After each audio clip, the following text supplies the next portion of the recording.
Okay. Call to order the Chaska Planning Commission Wednesday, October 11th, 2023 Planning Commission meeting. Liz, can you take a roll? Yes. Commissioner Austin. Here. Oswa. Here. Campbell. Here. Gorey. Here. Kerber. Olson. Here. Purdy. Here. Urbanski. Here. And Chairperson Brass. Here. And then before we adopt the agenda, Nate, would you like to introduce our new member? Sure. I don't know if the mic definitely me. Yeah, so Chair, Commissioners, just want to introduce to you a new member of the Chaska planning team here. We've got Ashley Colley. So she joined, are you about a month in now, actually? Mm-hmm. About a month ago. And so this is her first opportunity to get to a planning commission meeting. So we want to make that introduction. She comes to us by way of Minnetonka, where she served in a planning role for about 10 years while she was there. So Ashley will start taking on some planning cases from time to time, give Liz a little bit of a boost. Liz was unwilling to share anything for this evening. So you won't get to hear Ashley present, but that'll be coming soon. So Ashley, do you want to say anything? I prepared a really lengthy speech for this evening, Yeah. but I left it at my desk. Oh, shoot. Well, we'll do that next month Next too. time. Okay. Well, welcome. We brought you a gift, but we left it at our. Next to my speech. Yeah, we'll just, nice to have you. Welcome. With that, I would like to, would someone like to make a motion to adopt the agenda? So move. Second. And all those in favor? Aye. Opposed? Motion carries. Visitor presentation is next. This would be anyone who would like to address the Planning Commission for an item that is not on the agenda tonight. Anybody on Zoom or anything? Doesn't look like it. Okay. I don't see any hands. With Right. that, we'll move on to approve the previous meeting minutes. If everyone has had a chance to review those, I will take a motion to approve those. I'll make a motion to approve the minutes, previous meeting. Birdie and a second by Olson. All those in favor? Opposed? Carries. We'd move on to consent items, and there doesn't appear to be any tonight. So that would move us on to item 7, action items. First action item is a public hearing. Recommend approval of the CUP for the Berm on the Kelzer site, CloudHQ PC 2023-23. So with that, Liz, if you'll take it from here. Yes, thank you, members of the Planning Commission. We have a conditional use permit in front of us this evening for the project known as CloudHQ on the Kelzer site. This is specifically for the construction of the berm that's been anticipated out there. Whoops. So just want to get into the process that we typically take with planning applications. It's a 3-step process. However, we're kind of taking a different path forward with this request this evening. We've already completed the concept plan, which was done in August of 2022. And the next step in the process, at least for the building side of things and the site planning, would involve the preliminary site and building plan, the plat, and the amendment to zoning.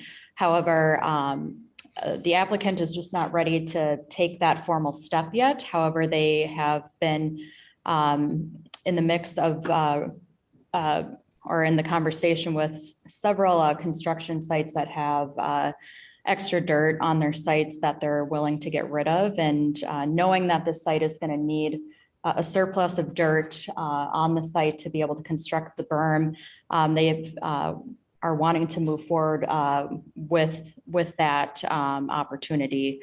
So because preliminary site and building plan is not being pursued, the interim permit request is for a conditional use permit to move forward with the construction of the berm.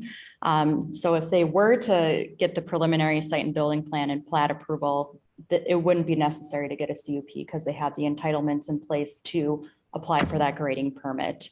But because we're kind of in between the concept and the preliminary here, just in terms of their timeline, that is why we are moving forward with a conditional use permit based on the type of request that they're asking for. So again, the conditional use permit is for the grading and berm work that they wish to do on the site. And then subsequently, they'll come back for preliminary and final approvals when they're ready to do so for the overall building and site planning process. So the site is highlighted on the above exhibit here, which is an aerial exhibit. Excuse me. It is a 72-acre site that's owned by the Kelzer family. It's currently utilized as both a farmstead, but also a majority of it is used for agricultural purposes. That is what you can see on this aerial here. The other adjoining properties around the site is the West Creek Corporate Center, which includes a couple different data centers off of West Creek Lane, which is also the primary access that will be for the Kelzer site and the future data center on their site. Residential abuts the east and north sides of this property, and then adjacent on the west side is rural properties as well. So in terms of some previous approvals that have taken place on this site in particular, it does date back several years, but kind of the more relevant approvals date back to 2017. And that's when the property was rezoned to PID 7 at that time. And that was for a former project that was proposed on the Kelzer site for 4 separate data center buildings. That project did not move forward back in 2017, but the zoning still is in place from that 2017 approval. So it was back in August of 2022 is when we saw the concept plan approved for the project that is currently seeking this property, which is for a 1.5 million square foot data center on the 72-acre Kelzer site. In addition to that, there would be the installation of a 30-foot berm, both on the north and east sides of the property, which would take into account the buffer area, the 300-foot buffer area that was defined or has been defined in the comprehensive plan. The applicant did conduct a neighborhood meeting in regards to this request this evening, just to inform the neighbors surrounding the property of the request and what they're moving forward with at this time. They did receive and have attendance from a variety of people within the neighborhood, and comments were oriented towards the topics of the noise of the operation, construction timing, completion of the berm and when that would happen, utility connections, seeding, and dust control on the site. They also provided meeting minutes of that neighborhood meeting for further detail. Just wanted to put this slide on here if we need to refer back to it for any reason, but I do think it's worth showing the 2022 concept plan that was approved back in August of 2022, just showing what that plan looked like with the 1.5 million square foot data center on the site. Along with that, they showed the inclusion of that berm on the north and a majority of the east sides of the property as well. So again, the kind of request this evening really pertains to a construction of a portion of the berm that's been anticipated since, well, for a long time on this site. In terms of the zoning and comprehensive plan side of things, the property is currently zoned PID 7, which stands for Planned Industrial Development. So it's specific to this site in the West Creek Corporate Center.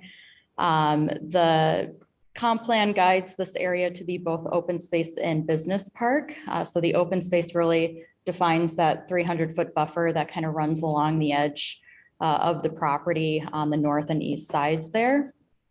And then the request for a conditional use permit to construct the berm, we just want to note that it is consistent with what the comprehensive plan lays out for that 300 buffer, as well as what was indicated in that 2022.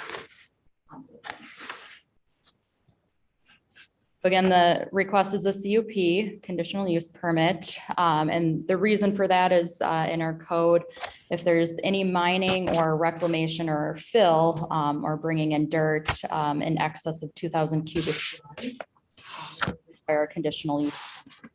So they're proposing 350,000 cubic yards, so it triggers the need for them to apply for that CUP. Just a couple details of what's being proposed and kind of what comes into play with bringing that amount of dirt to the site. So they are bringing in 350,000 cubic yards of soil to the site, which would be to construct the north portion of the anticipated berm up to the west edge of the existing driveway to 2007 Schoolmaster Drive. And I'll show that on a plan following this slide here. So the overall area that the cubic yards would take up and kind of where the operations are situated would take up roughly 20 acres of that 72-acre site owned by the Kelzers. So again, the berming happening outside of the kind of the subject area that's in question tonight. So anything on the east side of the driveway for 2007 Schoolmaster and on the east side of the site would actually come at a later time. So they're really focusing on the north side with this CUP, but there is anticipation and efforts to continue the berm when they pursue their preliminary and final approvals for the building of the data center. The homestead that's at 2007 Schoolmaster Drive will remain in place, and people will continue to live there during the berm construction. That will obviously change when they pursue the overall site plan and the building, but during the berm construction, they will continue that residency. So again, the CUP is being pursued so that they can start the construction of the berm in advance of entitlements and approvals of the actual data center. So again, they'll have to come back for preliminary and final approvals when they're ready to do so. The height of the berm will be approximately 30 feet tall at its tallest point and have 3-to-1 slopes on either side of it. They will also be planning to seed the entire berm, which would contain a natural seed mix on top of that, which would help with both stabilization of the berm, erosion control, and the overall aesthetics of what the berm looks like.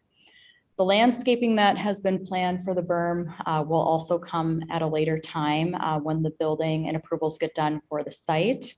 And again, that's due to the fact that until we know exactly what the site plan and building are defined as, we'll be able to understand the requirements for the landscaping at that time.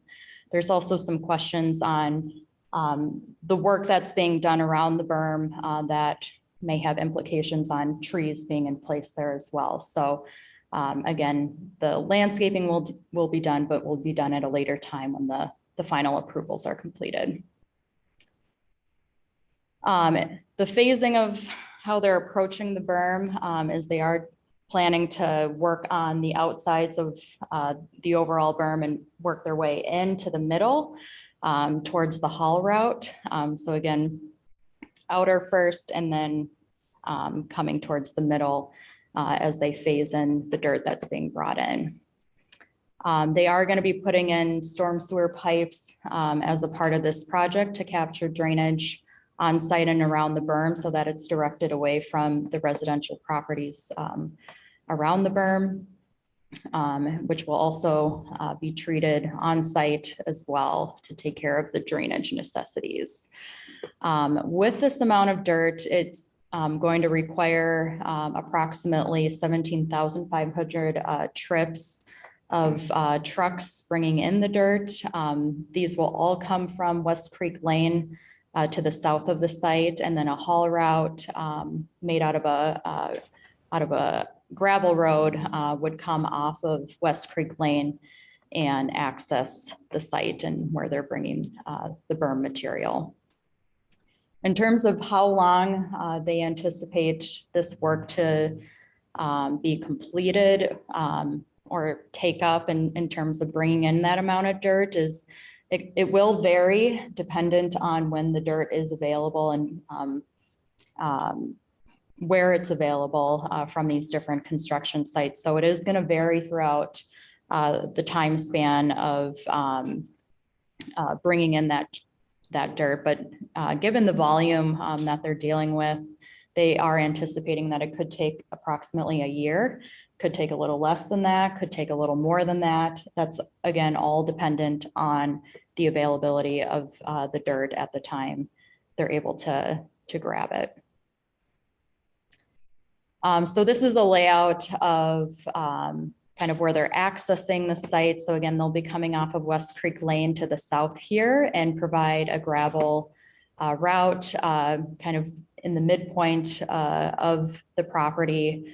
The farmstead is over here, just to give you reference. And again, the driveway will still continue to operate through the outlot and onto Schoolmaster Drive. So the berm area that they are planning to bring the dirt to would span from kind of the westernmost limits of what was anticipated, and then up to the eastern limit of where the driveway sits today for 2007 Schoolmaster Drive. And again, they would be going to the full height that's been anticipated for this berm area as well. Just wanted to give a couple renderings and section drawings of the berm area, which have been shown in previous approvals before, just to give that flavor of, you know, what's the ultimate look and feel of the sections of these of the berm that's proposed on the north and east sides. So this section cut is actually from the east side when that part of the berm would go in. And again, this is when plantings have been established and have grown in for a good chunk of time to make them a little bit more mature in view. The other view is kind of in the midpoint on the north side of the site, in between the residential to the north, and section cut through that north berm area, also showing kind of what that would look like from a mature growth standpoint once landscaping is put in. And again, these are just for reference as to what the future anticipation would be like for the berm itself. And again, another section cut from kind of the second layer of residential to the north and into the site. So this is a more zoomed out view, again, from the residential from the Sagewood development. So with CUPs, there are a list of criteria that have to be met to grant a CUP. So there's 6 standards, and I'm not going to go through all of them, as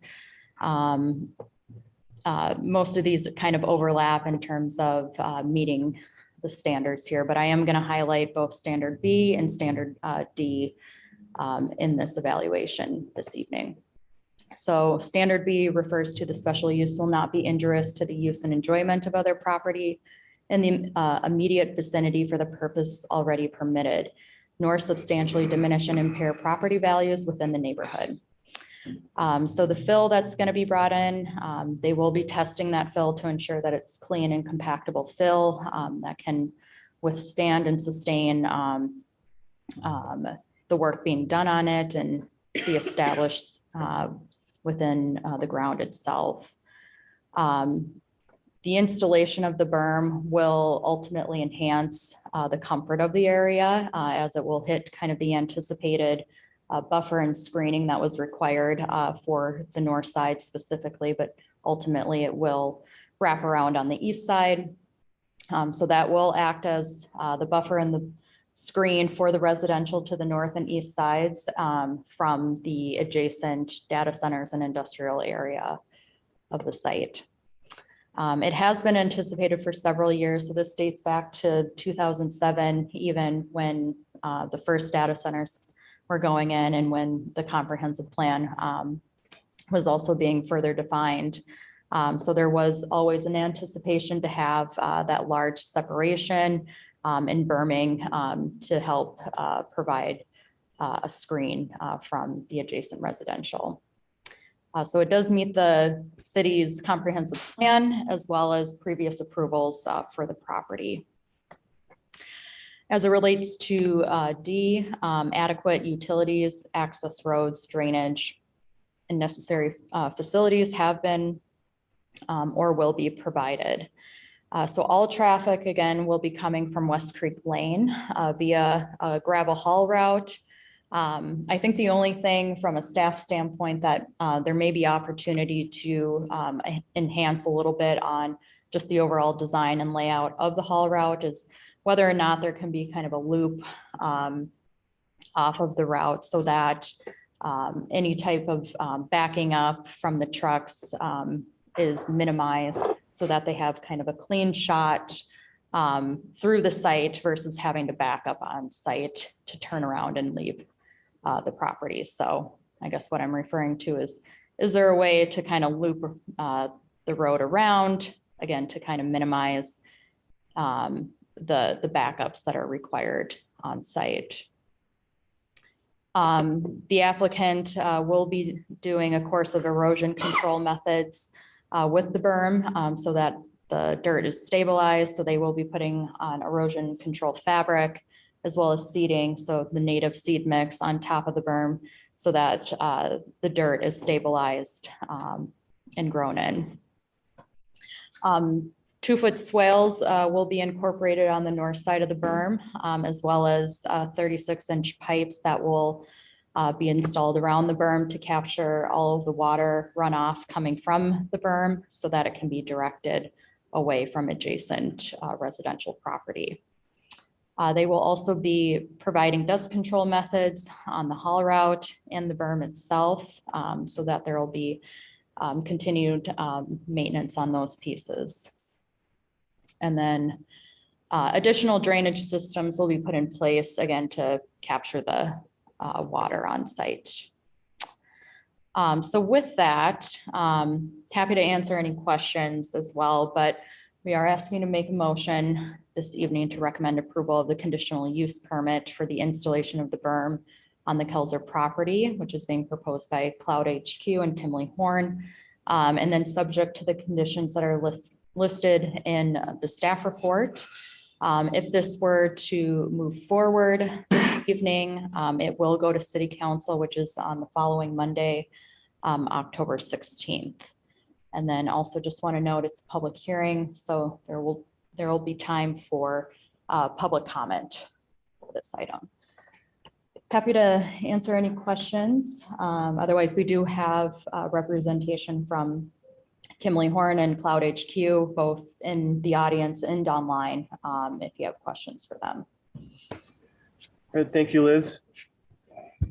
First, before we open up the public hearing, we'll bring it back to commission so we can discuss if there's any questions for staff in regards to the berm. Commissioner? You mentioned that they're going to install 36-inch pipes for temporary diversion of water, heavy rains, that type of stuff. Where's that water going to end up at? Help answer that. I can bring up the site plan to here. Good evening, I'm Trish C. with Kimley Horn. Do you need address still? Sure. Sure. 767 East Street in St. Paul. To answer that question, yes, you can kind of see in the middle of the berm, there's two 36-inch pipes. If you can, yep, thank you, Liz. Right there is where they'll go through. So that's the low point on the back side of the berm. So to collect all the drainage, and actually, in fact, only one of them's needed. The second one's just purely redundant. If it were to get clogged or something like that, you know, before any maintenance could get there. So right now they'll overflow with some riprap to disperse the water and just go with the natural contours of the farm field right now. So in the interim, it'll spread out for sheet flow. In the future, that will be collected in a stormwater treatment system with the full ponds, the full treatment attenuation. I got a follow-up question to remind me, when project would be completed and the buildings on site, would CloudHQ be responsible for the maintenance of the berm and the stormwater? It would still be, we're not gonna subdivide off that and have it be a city responsibility. Right, yeah, it's not anticipated at this time for it to go in its own outlot. Okay. Obviously, when we get to that point, we'll discuss it further, but I think the intent right now is that it's gonna be privately maintained. Mhm.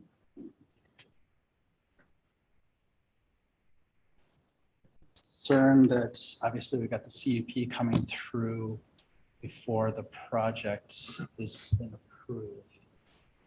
So we're kind of putting the cart before the horse as into who's ultimately responsible for this. And from my seat, it's the what teeth can we put into it to make sure that the berm is completed. It's not left half done.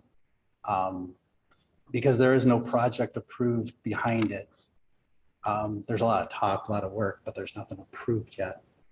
What is the city putting in place so that the residents that are going to be looking at this berm know that it's going to get completed and not just with grass? A big pile of dirt. With trees.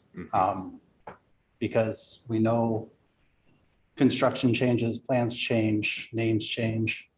But if we approve this CUP, this berm's going up, but there's no guarantee it's going to get completed. So what's the city going to put in place for that? Yeah, so I think at this point, there's always that what if, they were to walk away and we're kind of left with this pile of dirt. The intention would be, if operations were to stop midway through, that there is sureties put in place that the city can use to stabilize the berm and basically be able to put seed and grass on it at the point that it's left over. I think there's still a question, again, if they walk away, there's that potential that a different user might come in and propose a different project. So at that time, we would look at what the appropriate completion of the berm would need to be at that time. So there's still that what if to happen, I think, and we want to make sure that a different developer that comes in is addressing that piece appropriately with the project that's being proposed.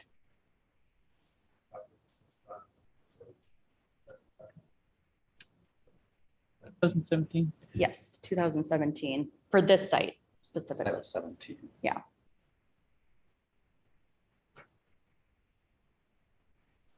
Now, there would need to be a berm either way for whatever goes on this site, correct? So there has to be some sort of berming that takes place according to our comp plan to mitigate the Right. viewpoints from the residents. So it is a little bit abnormal that it's done beforehand. So I'm assuming this is a lot of money for this berm. This has to be, I don't know, millions of dollars. I would assume there must be some sort of, must feel pretty confident if they're going to spend that kind of money ahead of time. I don't know we know what the agreement is between the family and the Yes. developer, but. I mean, yeah, that's safe to say that they are still very serious in this site, and they're very serious about moving forward with the plans. So we have every indication that that's what they're moving forward with. Of course, the logical question is still, if it weren't to happen, what do we have in place to make sure that we're not just leaving it as a raw pile of dirt, basically. And I guess from staff standpoint, we have a couple of conditions in place that would be able to account for that. And I think, again, the intent is if they were to jump ship midway through, there is a mechanism in place for us to at least stabilize the site and seed the site at the point that it's left over. Some sort of escrow funds mechanism. Right. Yeah, Yep. something along those lines. Even if, let's say they did half of it and walked away, and the landowner just got a huge, I mean, they get a berm done for the next potential sale. Mhm. Right, just to add to that a I little guess I bit. don't know the contractual language in the agreement. Maybe the sale price comes down when the berm gets constructed. I don't know, but Yep. So, yeah, to Commissioner Brass's point, whoever develops on this site is gonna be required to create the buffer, right? That's part of the comp plan, that's part of the guidance for this site. And so, what's being proposed here is in line with that, and it follows with what will need to happen regardless of who completes the project. Obviously, we hope it's CloudHQ, right? So I think there's that point. There's also Commissioner Olson's question, just to kind of build on what Liz has put out. I think the what if that you raise is legitimate, and I think it's one that exists for any project, whether we're looking at a conditional use permit or a final site plan. And that's why we have agreements that we enter into with the developer. Now, Liz is saying that in this case, our goal would be to get the site to stability, right? Not necessarily completing the berm. That would be consistent with how we would handle a development project. So, you could imagine a scenario, and I'm going to knock on wood, this doesn't happen anytime soon or ever, but you could have a project go forward and, any sort of project, right? And the building gets partially built. And for whatever reason, the developer abandons the site. I mean, that's the scenario that can happen. That's why we have a development agreement in place that then allows the city a mechanism to get the site to stability. It doesn't necessarily mean that we're going to complete the building project. What we do is going to depend on where it's at that time. But the goal would be that the site is secure and stable and in a position that, it's can be taken up by someone to bring it to completion. So that's a consistent approach of what we're talking about here, in my opinion. city and the developer. Correct. Yeah. But one of the conditions is it's listed in here is security. Is that a security bond then type thing? Okay. Yeah. So that if project doesn't go forward, city can come in, make it look nice, put seed on there and Yep. cover it up. That And there's different forms that, that financial tool can take, right? It could be a letter of credit, it can be an escrow, it can be a security bond. There's different ways that can work. And yeah, depending on the situation, we can work with those, so. Can you talk one more time about you said enhance the haulage road? Because to eliminate backups, because I'm assuming that's the noise factor too with the haulage, which is, going to be very disruptive to the residents. So how amenable were they to enhancing to prevent all those backups? Well, I'll let the Yeah. applicant speak to that and see. Trisha's not have in a very amenable way right Yeah. now. But They can speak. Yeah, Nate, I can jump in too. This is Brett We've got Burnett with CloudHQ. Happy to handle that. Yeah, we certainly don't want trucks. It's not really feasible to have trucks backing up across the entire site. So we're happy to put in a loop with the amount of, like Liz said, Hey, Brett, you're a little tricky to hear. I don't know if you can lean closer to your microphone. okay, how about now? Any better? Maybe a little bit. If we have control of volume on our side, Michelle, if you can amp it up, that'd be awesome. All right, try again, Brett. Okay. Yeah, so the short answer is yes. We're happy to do that. We don't want trucks backing across the site. It's not really feasible with the amount of trucks that we need to bring in here to haul in the 300,000 plus cubic yards. So making that change to the plan is no problem. Makes sense. 17,500 trucks. Yeah, that's At- a lot of On delivery. business days only, it's 70 trucks a day. If it was to be consistent. Kind of to piggyback on the noise, the dust. So obviously with that number of trucks that close to the residents, yes, we talk about dust mitigation, but what does that mean with 17,000 truckloads of dirt coming into the site? I mean, we talk about it, but what really is that mitigation for that many of trucks for that long a period of time?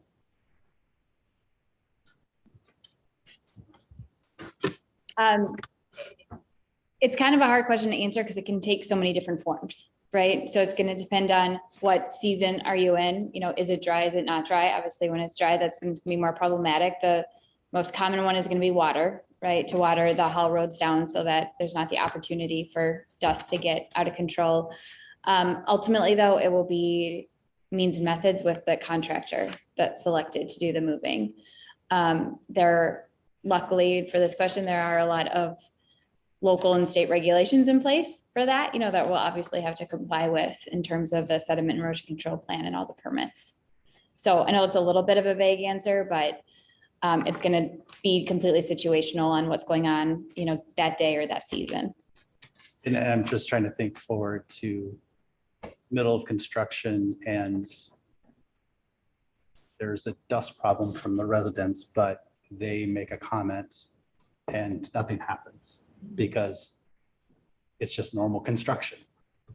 But that's not how it's being proposed here. So I guess that's the part where I'm looking at trying to look at the worst case scenarios to say that we've got it covered here so that if by chance it does happen, we have something to come back on. And then that's really what it's coming back to. Not it's vague, it's this, it's like, no, how is it going to be handled? Because you have a whole, 45 houses probably backing up to this construction site that each one of them is going to be different. So it's a matter of being very clear on what the expectations are so that when they do voice a concern, that there's an answer and it's going to be consistent back to where we were today on, you know, either saying yes or no to the CUP. Yeah, I can offer two things on that. Generally speaking, you know, this is the beginning of their physical relationship in the city. You know, the start of construction is kind of opposed to the end of the construction where a lot of times these improvements would be installed as far as close to residential landscaping, berming. So they're starting their investment with the city. I can maybe let Brett speak to how they may see this going forward. There's an active email address specifically for this project and this site that I know goes to Brett with CloudHQ, who's on the phone. And, you know, we were committed to active engagement with the neighbors since like the neighborhood meeting before this and whatnot as well. So I could foresee some regular cadence and communication avenues so that if there was an issue that wasn't being taken care of immediately by the contractor, that there was some connection point. But I don't know, Brett, do you want to add anything to that?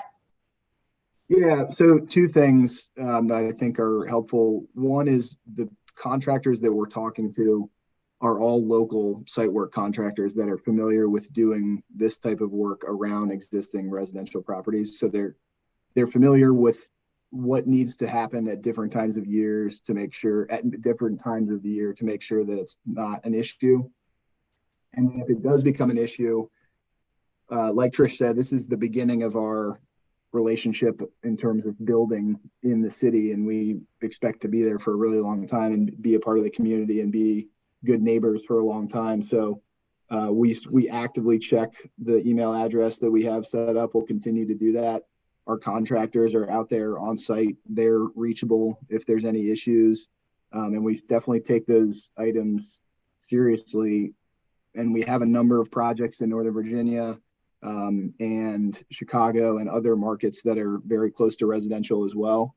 And we've been able to solve any issue that comes up without the jurisdiction needing to step in to do anything about it. So that's something definitely that we pay attention to, and we'll work to try to alleviate any concerns that might come up. Yeah, I think realistically, I mean, I think the neighbors are going to have to expect that there's going to be some dust, even with mitigation control. I mean, I think that's just my opinion. I think just going straight forward and saying that, you know, it's going to be controlled as best as we can do it. But I mean, I've lived in a neighborhood where houses were built and your windows get dusty. I mean, it's just part of ongoing construction and development in the city. It's not going to be a field forever. And so I think part of the approach too would be an honesty part of like, hey, yeah, it may be dusty sometimes and we will try to control it as best as we can. But I think setting the standard early that, you know, it can and probably will happen might be the best approach, because I don't see how you can control it 100% of the time. I mean, it's just going to be not feasible, I don't think. We do have a condition in here, number Yeah. 7, as far as dust control also. Yeah, I mean, it's They in can shut there. them down. And I'm assuming they're, But the I'm assuming they're question going to is, do, what is that? You know, it's a statement there, but. I think it's generally, what constitutes was that your complaint name again? or- Trey, I think it's generally water, like most of the times, right? It's water mitigation, it's water in the soil.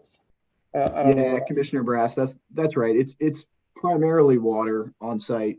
It's a bit of a balance because you don't want to overwater and then you're creating a mud issue with condition for the road, but we also have we'll have washout stations for trucks leaving the site. So utilizing water to keep dust on site and then washout stations to keep mud off the roads. You're right. That's the kind of the 2-part handle for that primarily.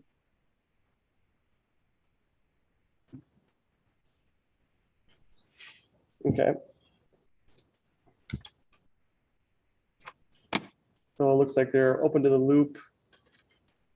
I expect they're probably going to do their best to control dust. What was the, if it's Brett, was there specific feedback on this on the neighborhood meeting? Yeah, there were some good questions, mainly related to timing of utility works that are going to be done on site. So there's a water line extension that'll be completed. Some of the neighbors wanted to make sure that wasn't going to impact any of their services, which it will not. We had questions about that we covered tonight about the stormwater runoff, but in general, it mainly timing and a lot of the things we covered earlier on. What happens if we don't complete the entire berm? And just to jump in on that, because I didn't earlier, this is a very significant investment, and we committed when we came in for the concept plan to construct this berm before we moved forward with any building. And I think that's been part of the plan the city has had for a number of years. So we are committed to moving forward with the project. We are doing this first to take advantage of the significant amount of construction work projects that are going on around our site. And even though we are saving money by taking advantage of excess dirt that's around us, it's still a significant investment we're making in the project, even before we close on the land. So we certainly are committed to moving forward with it. We don't foresee a scenario where we would not complete it, but we're working with Liz and Nate to make sure that you guys are covered in the unforeseen circumstance where, we weren't to complete the berm. Thank you. It is a public hearing too. Would you mind if I open up the public hearing if you guys have any other questions first? No. Okay, so with that, at 7:43, I will open up it for discussion, public hearing. Anyone like to approach the commission with any concerns or questions or discussion points? Say your name and address, please. Please say your name and address. Michael Gilbertson, 1959 Schoolmaster Drive. Can you bring up the layout, please? I've been around for all of these measurements and planning for these berms since they started planning the berm. And I don't know if you got that up there. We had people come out, we worked with them. They take the measurements. The elevation of our houses on that north side is quite elevated from where they're taking the measurements from. And even in this picture alone, in the corner of the jog where it goes into the cul-de-sac, right there, it looks like your 300 feet is even farther out from there. So what we determined was that, yes, if you're at the fence at the bottom of the property line and you go out and then you have a berm of 30 feet, you might not be able to see over it. But when you're in our houses, in our kitchens and or whatever, we're seeing right over the top of a 30-foot berm. So the perspective is not really, the only way that would work line sight wise for if you're in your house and not just standing at the edge of your property is if that berm was much closer to the houses. Not a lot of people don't want berms closer to the houses, but if you don't want to see the buildings and the stuff behind it, that berm has to come closer to make that elevation a steeper pitch. So you're looking over berms and trees. That's one thing. And in that corner, it's even removed farther out. So those houses all along that first part of the cul-de-sac are all looking out, I would assume 150 feet from the middle of the berm, each direction. So then you've got another 50 to 75 feet of more distance to the top of the berm. So the berm at 30 feet, 150 feet away, you're looking right over the top of berm from anywhere in your house. It's not going to cover anything on a building site. So that's one thing that we dealt with back in 17 before that and talking about this. And it didn't go anywhere because the project didn't go anywhere. And the berm plans are still sitting there.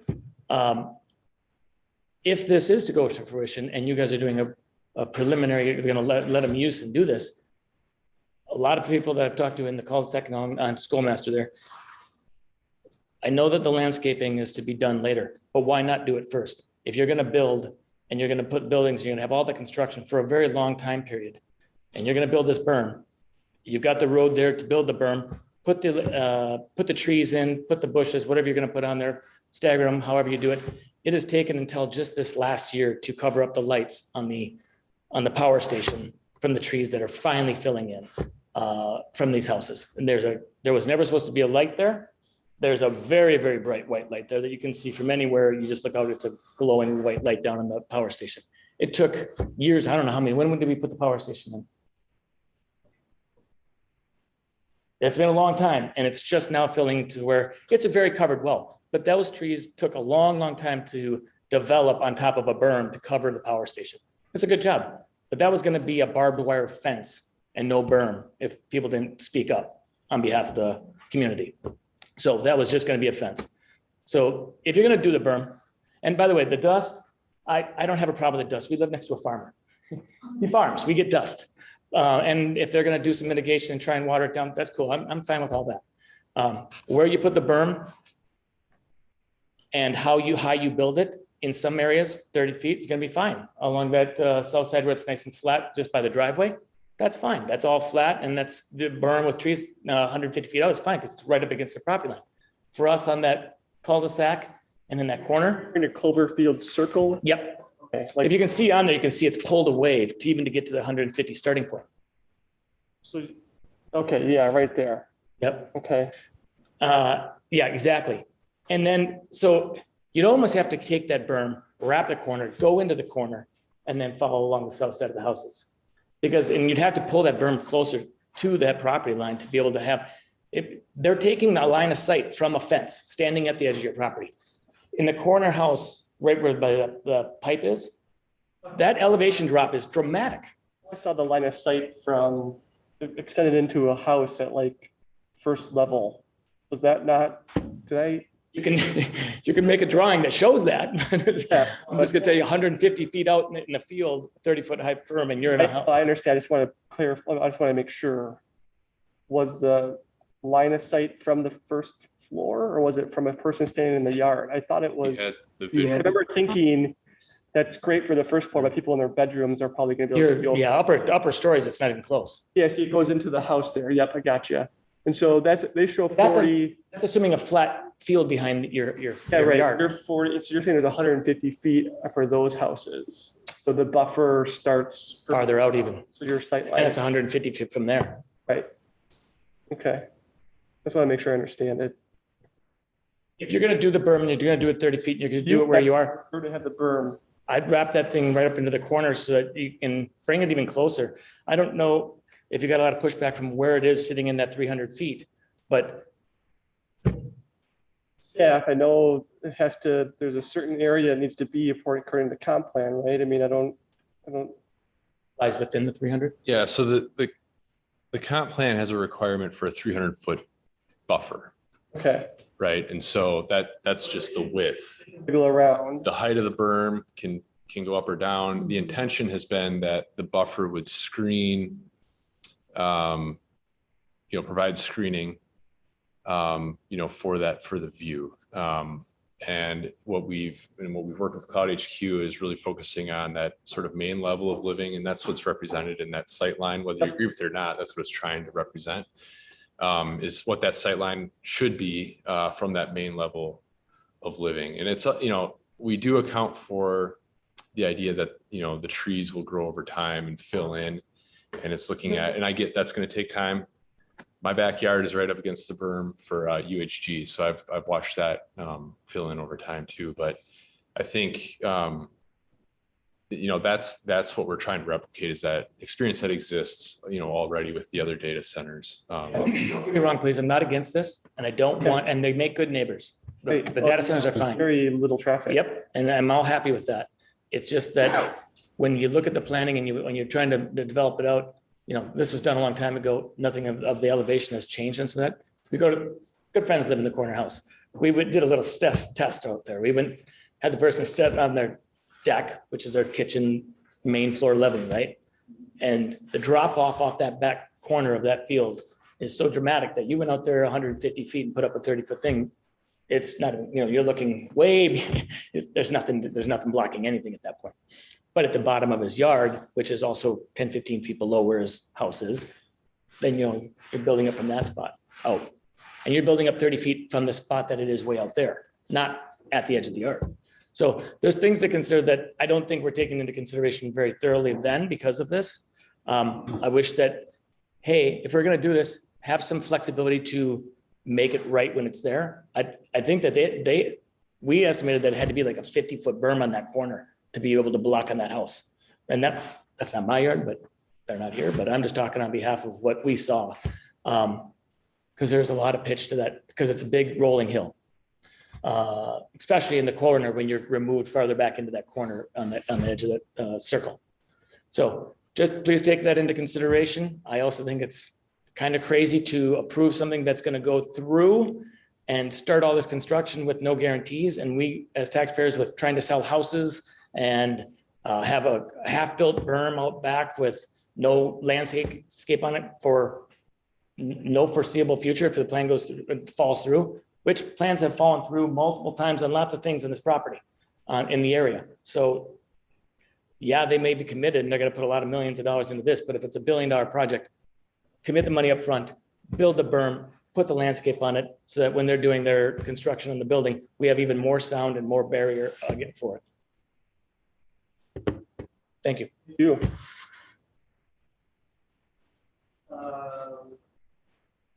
Kenny, you're doing the engineering and building of it, is that correct? Correct.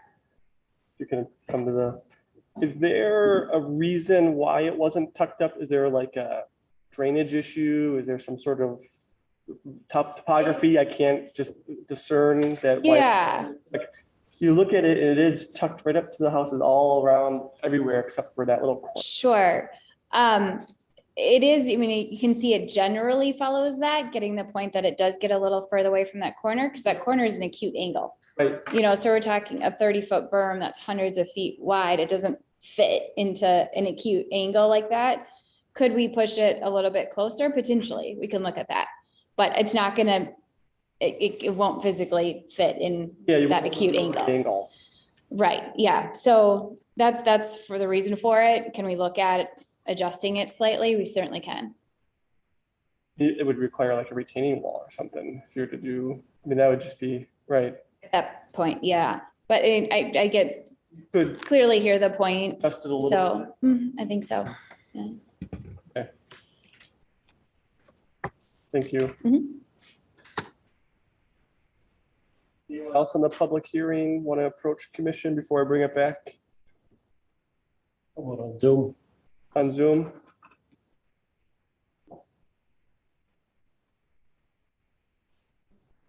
So speak, please raise your hand.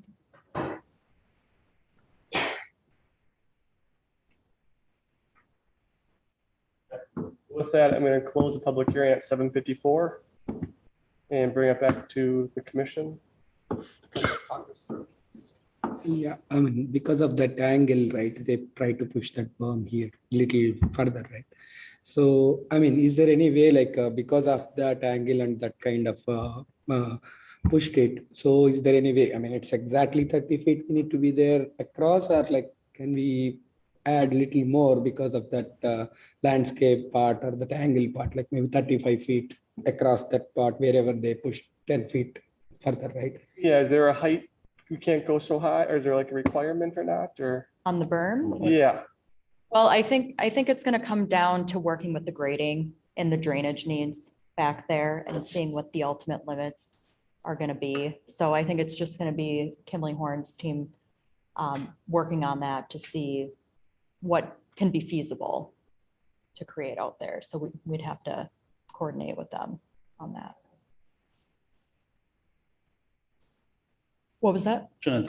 if we switch it, we'll have to somehow include. Yep, we can definitely create an extra condition, Something. taking that into account. And so with the landscaping, I mean, great point with, it takes years for these trees to grow. Why not phase in the tree? You know, we're not going to plant all the trees. I mean, when all at the same time, or maybe they will get planted. But if the sites of concern would be planted first, it would give them more time to go to grow and to shield some of that area and say, oh, yep, you know, the berm is fine, or we find some other, you know, mitigation purpose, you know. That's just, you know, a thought. Maybe plant behind this area of concern first. The landscaping plan would come at the time of preliminary plat for, correct? Correct. Right. Yep. And so we'd be able to then ask for some more mature trees to be mixed into that plan then at that time as well. But that's still waiting for That's still, preliminary, yeah, that's still that's- waiting yeah. for preliminary to come. Yep. If and when it ever does. The initial plan is just native grasses, is that correct? So how would that, There's no irrigation on the berm. Obviously, just verifying. so how would, if it's just natural grass, if we're just looking at the CUP itself and it's only planting natural grass, how is that not negatively impacting the valuation of the property owners? They're looking at this potentially half-built berm with only grass on it. So going back to the requirements of the CUP was that this wasn't going to have a negative impact on the valuation of the residents. So if it's only going to be, you're going to have a 30-foot berm, we'll make adjustments to make sure the height is accommodated to making sure it's screening. But if we don't put something in here about the landscaping, then it's just going to be a 30-foot hill with grass on it that is probably worse off than what it is right now, which is a farm field, flat, that they can see out on. And I'm saying that because yet again, this is CUP, so this is before it even comes through preliminary. So we have to be able to put some things that are tougher because it hasn't gone through preliminary and or final that we would actually address during those stages, but we don't know if and when they will come. So we have to assume they're not because it's only the CUP that we're approving here.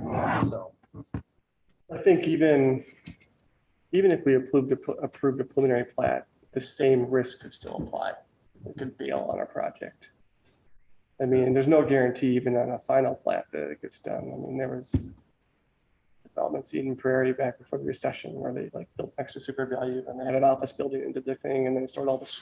I mean, there's so that same risk applies. And so maybe in that financial agreement, you can have a little extra for trees if needed, if they abandon the project, or why would we not have them put the landscaping on the berm when it's complete versus when they're building the building? Back to the point where they're using the trees on the top of the berm as additional height for cover for screening but they're not addressing that until they're actually building the building. So it's like, build the berm with the landscape with, it's like, there's no reason why it all can't be done when the berm is complete.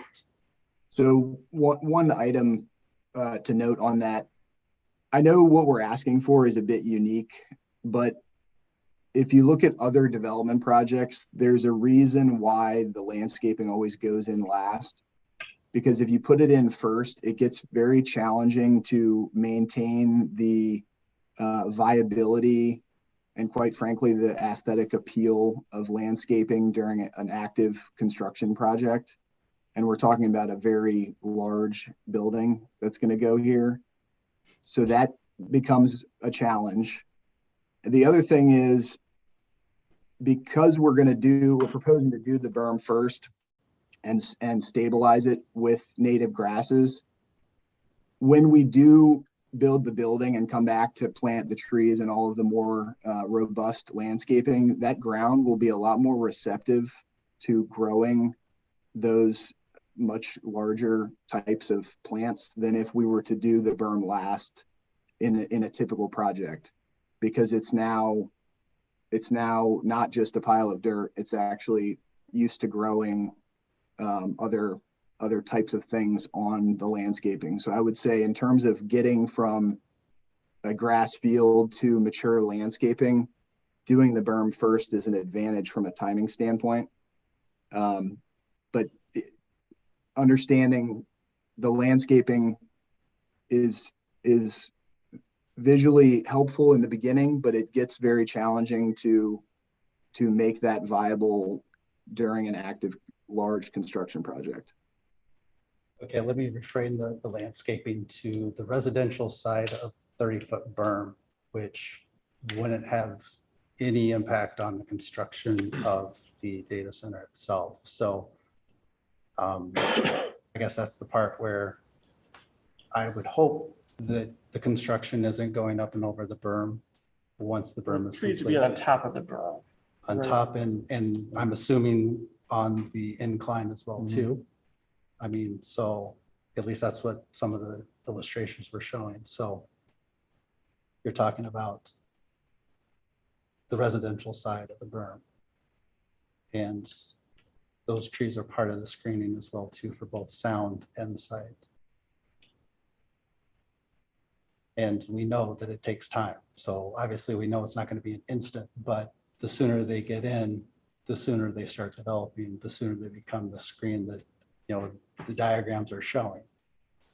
And if it's 10 years from now, that's 10 years from now, but that's a year or two sooner than what it would be if we wait until after the data center is actually built. So we're talking about getting them mature 2 years sooner than what they would be if we just let it come through with the data center built.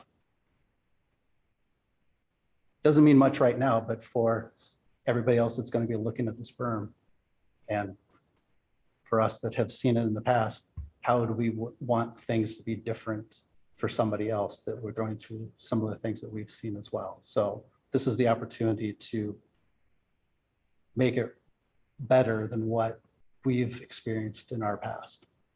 Because we know the berm's going, there's no doubt about it.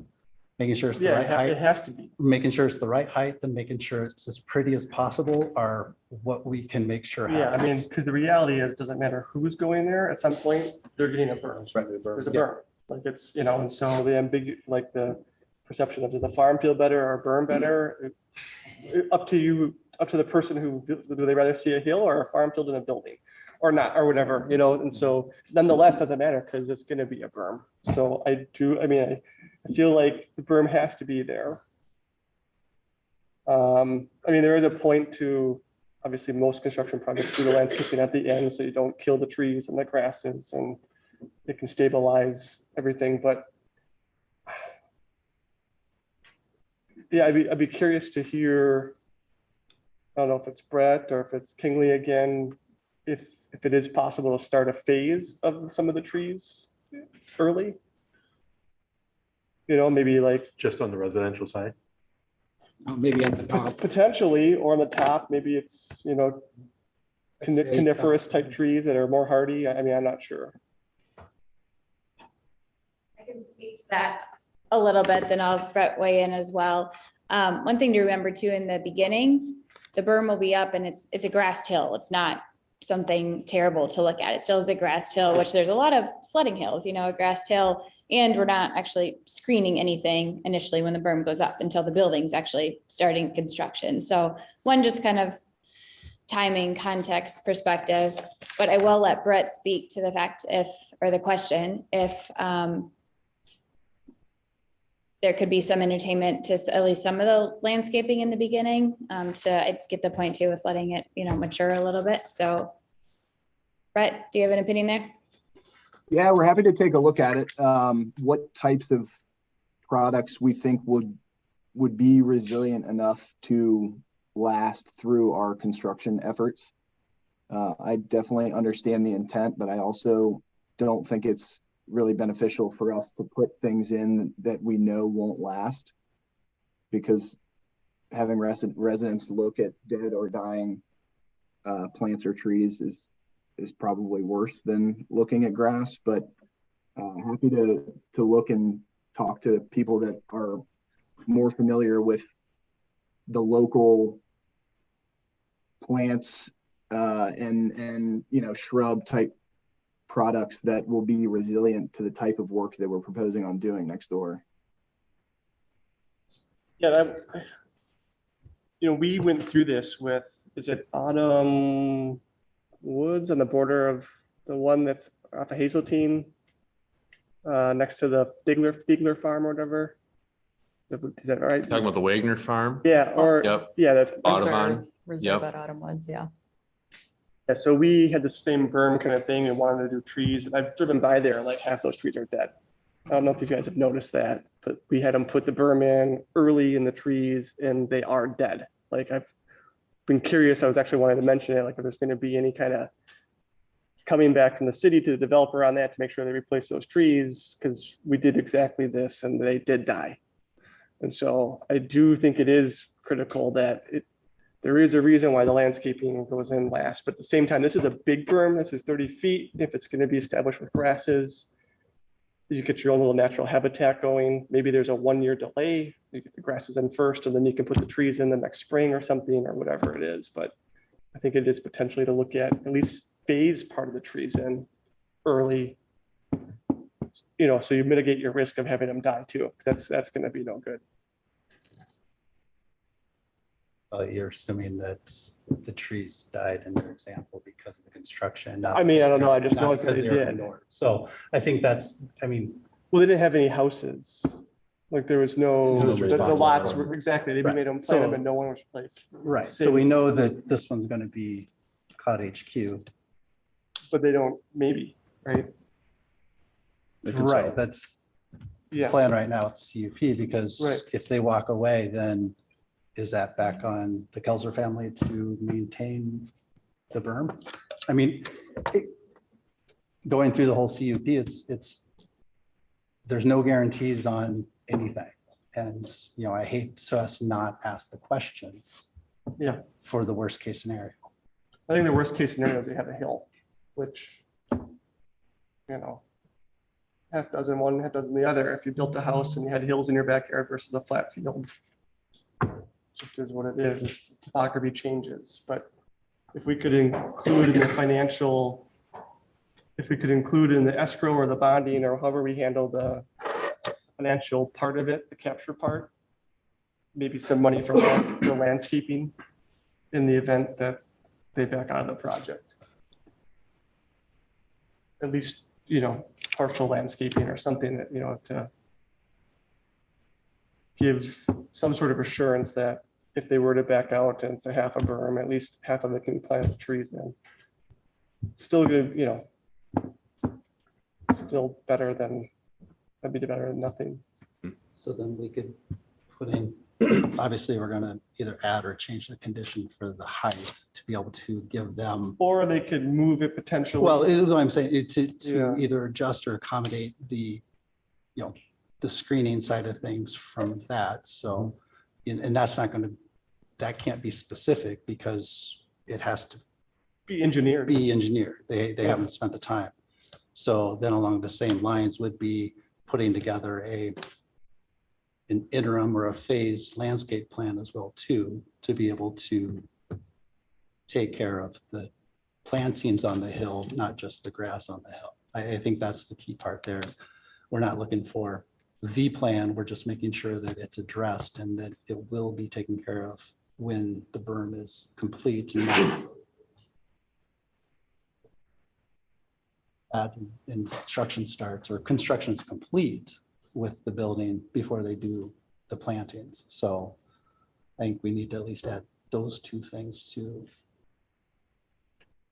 the current plan. Yeah, and there's no way you can ever plant enough trees to No. block the view Right. completely. No, It's just, I mean, yeah. part of it is, get that things is, started. and is zoned, and the property owner has the right to sell it, and the developer has the right to build the building, and when you buy a house, and that is what's there, it just is what it is. Right. And we have the right to put conditions on making sure that it's, Sure, in the CUP, yep. yep. So that, You know, it's never gonna be perfect. Right. Like, Right. Oh, right. unfortunately, every homeowner is not gonna be, it's not gonna be perfect.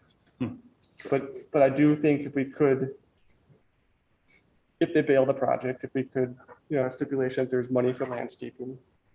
And then a potential phase in of some landscaping, because we don't want to have them, force them to do it all, and then it all dies, and then, you know, you're starting over.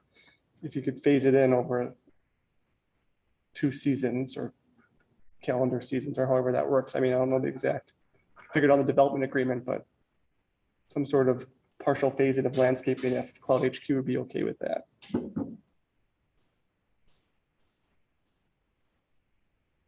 Yeah, so just so I understand, the ask is essentially to add some additional funds in the surety agreement so that if we were ever to not complete the berm, instead of just having it native seeds, there would be some funds to add whatever the city deemed appropriate, additional trees or some other measures. That's And correct. Then, okay, great. And then the second one was somewhere between native seed until we start construction and doing all of the landscaping we will do when we build the building.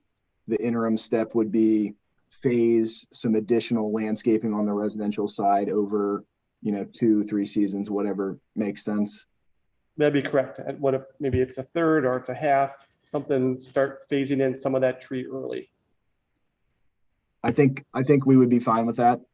We just need to do a little bit of research to understand what's going to last best. And Yep. again, I absolutely understand you guys need to view this from the lens of if we don't move forward, but hopefully what we're talking about with the timing we're proposing to move forward with the building, none of this is relevant anyways, but yeah, I'm okay with those 2 additions. Okay. Yep, that's fine. You can work that out with city staff, you know, just in general. Commissioner would like to see a phase in of partial landscaping, and then funds to secure in the event you were to walk on the project for the landscaping, which, you know, it sounds like you're amenable to that, so you can work out the exact details in the development agreement. I trust in staff that you guys can figure that out. We can height and/or movement of the berm. I mean, again, we're not engineers, but if they can figure out something, you know, and I don't know if every house, I mean, we have the one gentleman, I don't know how his neighbors feel, but if they can work on some sort of evaluation at least to see if it's possible to shift the berm a little bit houses without needing a retaining wall. So when you get into a right angle, of course, then you don't have slope. Retaining walls are maintenance also. Tons, yep. and is that one really a requirement as a condition? Because normal grading is, I mean, you have your plan, but once you get in there and start moving, those elevations can change. Sure. But to the amount that we're thinking, or does that actually have to be stated, or is it now? I guess I'm seeing Trish shaking her head that it's something that we can look at. I think we can certainly work with, you know, the gentleman in the audience and, you know, have some conversations. I think you all providing, you know, that feedback and direction to staff that we can work with that. I agree with your point. It's a little bit tricky to get into too much detail through conditions, but I think, you know, we're all on the same page here. I don't know that you necessarily need to define it much further than you have. And without Yeah. having like, we're not engineers ourselves, but if you can work Yep. with the neighbors. Certainly. with- And I think, And what yep, could be that, whether, would they like to have 50? Sure, but can you only do 39? Maybe, but like, do whatever you can. I think On that that's fair. portion. And my experience working with CloudHQ and Kimley Horn on this project to this point, I mean, they've been pretty good about responding to neighborhood, residents and working with them. So I think it's certainly something that we can all work together on. It's just hard from us from what are we approving? It's we're approving, we have the plan that's presented. Mhm. And now it's going to take a different avenue. So it's the making sure that Yeah. who's in It's the not- know and. That's not unheard of either, right? I mean, Right. we do, add conditions on things that we approve or, direct staff to work on things, right? And that happens at final approval from time to time. So I don't feel like what you're all talking about is out of bounds, from what we have done before. Right, but then it's from the communication to the neighbors. So I guess that's the part where it tends to fall apart. Because since this is a CUP, so this is kind of a one and done, it's not a full project Well, it will go to city council in a couple of weeks. And so in on between, Monday. was it on Monday already? Goes right away? And then it can, Okay, yeah. so that's the part where it's like, this can move really fast and. Well, before, it's the something communication. that they, I mean, we're going to put a little bit of Right, they faith still, here. right, They have to sign a developer agreement, they have to sign an agreement, contractual agreement, so if they can get that included, that'd be great. But for us tonight, we should add a condition for the credit funds or escrow funds, however you want to call it, the financial backing in the event they walk on the project to include money for finishing the landscaping. And then also a phase in for landscaping, assuming they don't walk on that project, that they can phase in some of the landscaping early. Right. And so that would be an extra condition that we could add on. I That have would be a, condition 23. I have a total of 2. I mean, if we separate those out, yeah, which we probably will do. Condition But- 23 and 24. Yep. So maybe just when you get to the motion side of things, just state that specifically. Yep. Public hearing still open. No, I closed it. Yep. Correct. Yeah, it's okay. So I think I'm all talked through. You guys have anything more? Now that we kind of settled the landscape, you guys, everyone's good?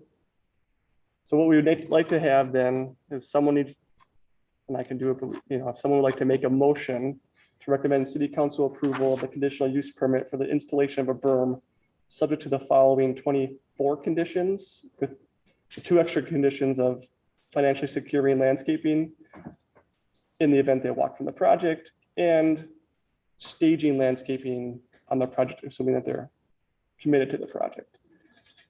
Then we'd like to make a motion for that. I'll make a motion. In a second. Second. Oh. We've got Olson and Asen. All those in favor? Aye. Aye. Opposed? Motion carries. All right, thank you.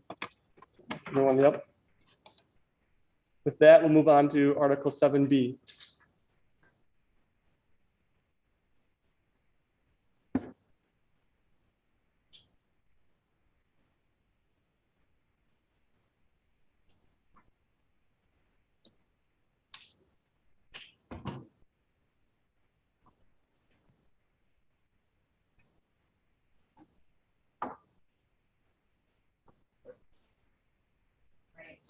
Thank you, members of the Planning Commission. We have a preliminary site and building plan, preliminary plat and rezoning request this evening for the address and site referred to as 3740 Chestnut Street. This is being proposed by Audrius Asakenas. So in terms of where we're at in the 3-step process, we're at the 2nd step of the 3 steps. So we're at preliminary stage here. So this gets into more of the technical analysis of the site and the civil drawings. and kind of more of the details provided for the overall project. So the site is highlighted in blue above. It's located kind of on the northern ends of the city's jurisdiction. It's located directly off of Highway 41, which is also known as Chestnut Street.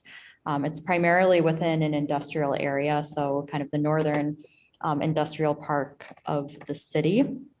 There is direct access off of a shared access onto Highway 41 there, and the site gets direct access from that shared access. There is wooded steep slopes on the west edge, and then Big Woods Lake is directly to the west as well. Additional industrial businesses abut either side of this property on the south, east, and eventually on the north side as well. So in terms of a background and some approvals that have taken place, so this site was the former location of the Treehouse organization. They have since vacated the site, and this property has been purchased by Audrius today, who is the property owner as we speak. It was back in April of this year that we saw the original concept plan come through, which showed a 17,000 square foot building on the 2-acre site. They did come back for an updated concept plan in August of this year, which showed the inclusion of a roughly 3.3 acres from the Tell site that's directly north of this property. At that time, Tell was interested in selling off a portion of the property. They have redacted since that approval, but at that time, with the added property, they were proposing a 30,000 or 37,000 square foot building.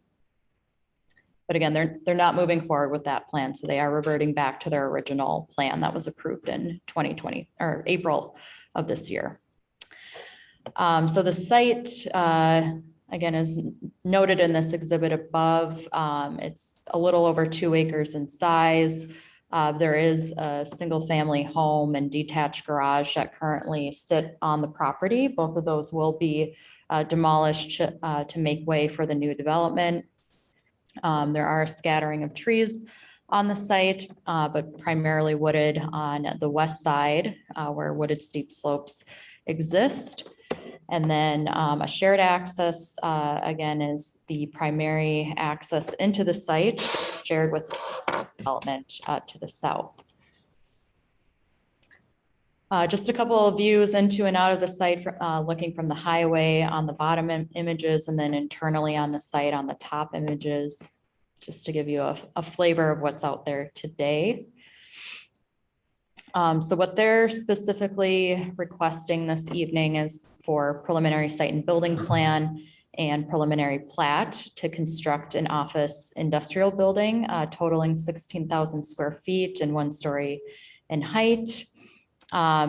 This will provide a total of 15 tenant spaces for rent within the building, which will total approximately 1,000 square feet each for each unit. There will be 1 unit on the corner, on one of the corners, that will be a little bit larger than that, and hence why there's an odd amount of tenant spaces.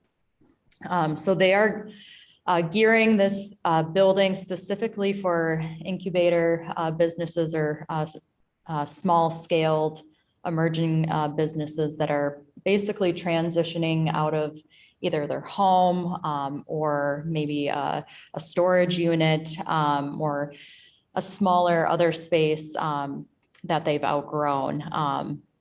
So this will kind of be that next stepping stone for these smaller businesses to thrive. They basically are situated for smaller production operations, manufacturing, product distribution, or professional services like photography or other arts. They are indicating that this will not be oriented towards businesses that require any type of outdoor storage. There really is not space on the site to do that. And also uses that require vehicle repair besides kind of your typical vintage detailing would be kind of the two that are not the type of businesses that this site plan would support. The third part of the request is a rezoning for the property. So it's currently zoned open today. So that's basically a holding zoning district until it develops or redevelops. So they are proposing to be rezoned from open to planned industrial development, PID 11 to be exact. So this is the site plan shown on this screen here. So the building is situated in the middle of the site. It's basically a rectangular building with parking and circulation on all three sides of it. Again, the access into the site would come from the shared access off of Highway 41 or Chestnut Street. And again, there is a shared access agreement that exists today with the properties to the south there. And the primary access again would come off of that shared access and gain access to the parking lot and the bays, which are facing north and south on this building plan. They are still keeping the availability if and when the property to the north develops, that there is ability for them to tie into the drive here if absolutely needed. There's other options that can be explored on the TEL site as well in terms of access, but this site in particular is not precluding that from happening should they need access to come through their site. Again, this is a 16,000 square foot building. The overhead doors and the pedestrian doors to each unit would be facing north and south on this building.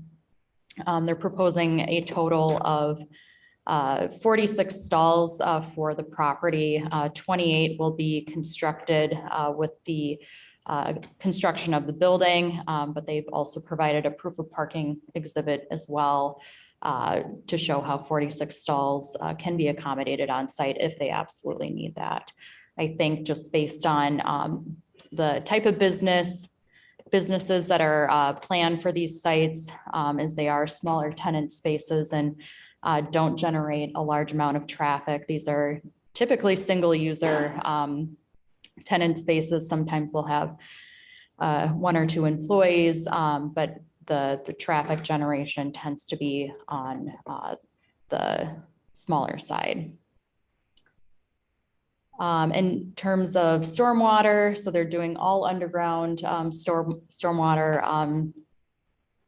catch or tanks to catch the water on site, and that would be oriented kind of on all three sides of the building here to help accommodate the runoff from the site itself. In terms of landscaping, so this is the landscape plan proposed. Their plantings are proposed on mainly the berm side that faces out towards Highway 41, as well as on the south side and around the building there. They do meet the city's landscape requirements in terms of the size of the building and what's required there. They will also be preserving the wooded steep slopes that have been delineated on site and kind of pinched that west side of the site in terms of the ultimate limits that the site can build to.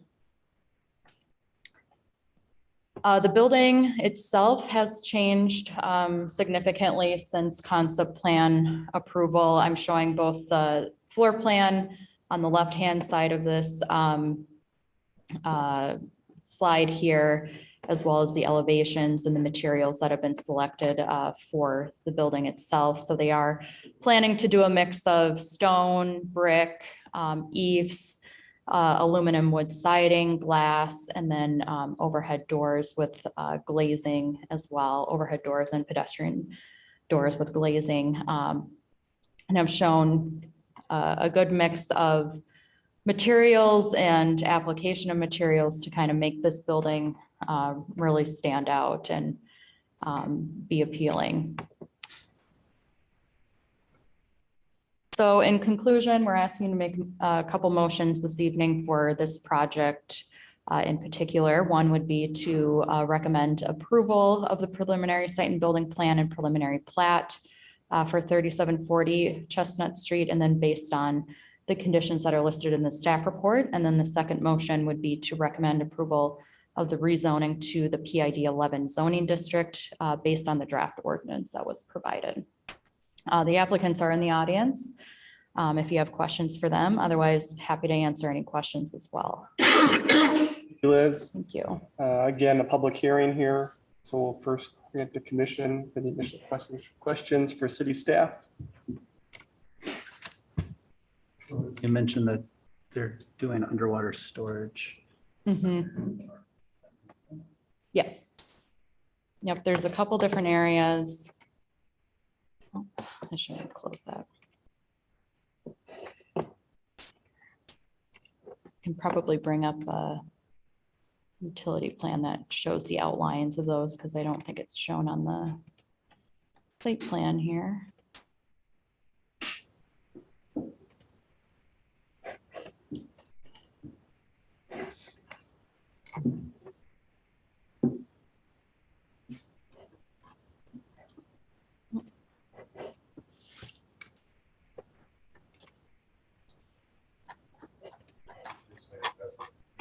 Yes, I'm sorry. I'm like having technical difficulties here. Oh, there we go. There we are. Yep. For some reason it wasn't showing up on my preview.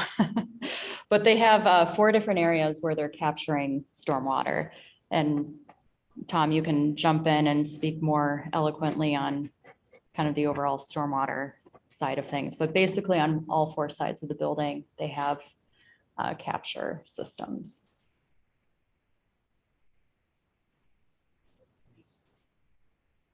Good to see versus the Pond, Yeah, right into a pond.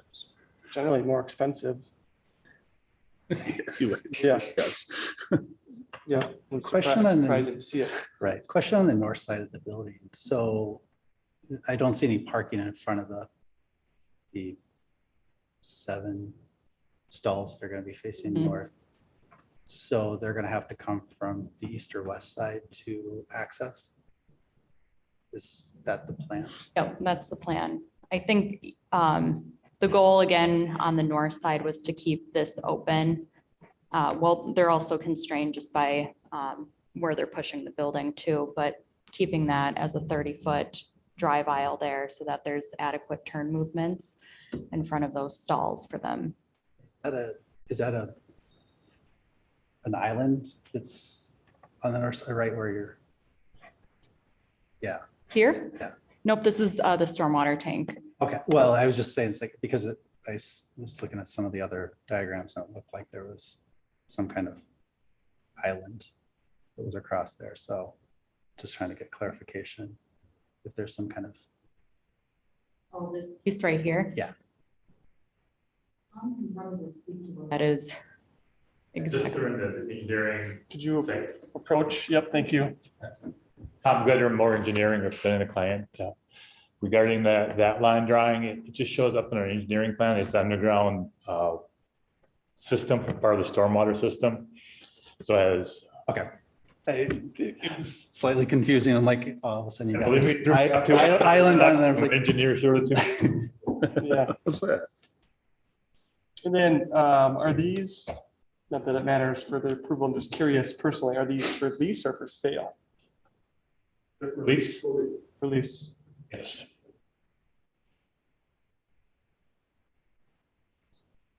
I mean, I think I like these types of projects. I've said it before. We have one kind of downtown Chaska here that's under construction, small bay. It's underserved. There's just a need for it in the community. I'm an industrial broker and you just don't find space like this. And so I think it's great that we're getting space like this in Chaska because that promotes people coming out of their house and growing a business. And usually it's that fishbowl effect when you're small. It's like you need somewhere to go. Once you grow, then you can grow. And so I think it's great. I hope it works. I hope it works. I know building spaces like this is expensive. So. looks nice too. The building looks nice. It does. Sharp, Thank you. definitely an improvement of it. Mhm. My only hesitation and drawback is just the parking side of things and how you had to, where you had to place it in respect to the building and the, like I said, the north side of the building just is, you've got a few spots that you've got to drive all the way around to the west side of the building to access it, but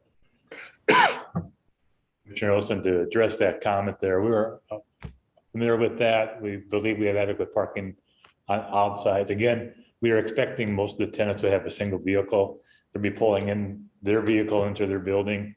They're operating to do their whatever business they have, if it's a delivery type business. So very few people be actually using those parking stalls you see on the parking lot. We don't expect a lot of customers coming to these sites. They will be just employees, but most part it'll be a single employer with their vehicle, parking their vehicle into the building. And we wanted to keep that north side with anticipation. We're still in communication with TEL. We're still hoping that they're a future partner with this. By keeping that open, we were able to expand, bring forward at the same time we brought before with an expanded building, sharing that parking lot area. So we want to keep that conversation going. They are working with us. They granted us an easement to grade on their property, so we don't have to build a retaining wall. They're still excited about what we're doing. So those are the reasons built into keeping that area more open and free from parking stalls at this time.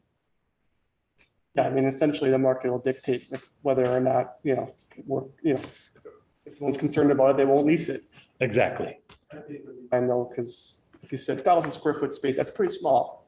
It's pretty small. So you probably will have one person. It's someone that's a landscaper or an artist or whatever it may be, is in there. Well, the example I bring, my brother runs a small business out of St. Cloud. He has candy vending.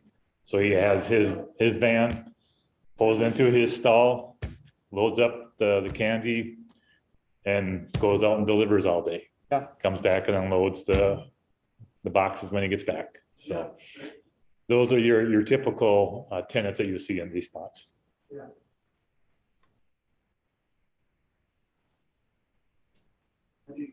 We talked about the improved turning and stuff, and there was documents in our packet. It looks like the fire life safety is fine. So appreciate it.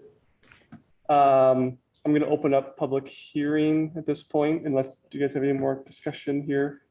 We can always discuss again. So at 8:37, I'll open up the public hearing. Ooh, that was close. Now it's 8:38. Is there anyone that like to is there anyone on Zoom? Anyone on Zoom that wants to speak to this item? Yep. Please raise your hand. Not seeing anyone. Bring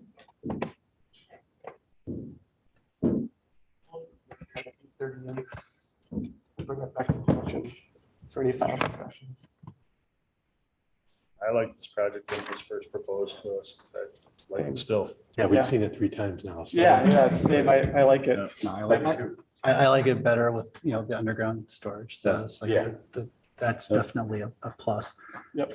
Liz, on the proof of parking, is it normal that we're putting landscaping in the place where they're saying it's proposed parking?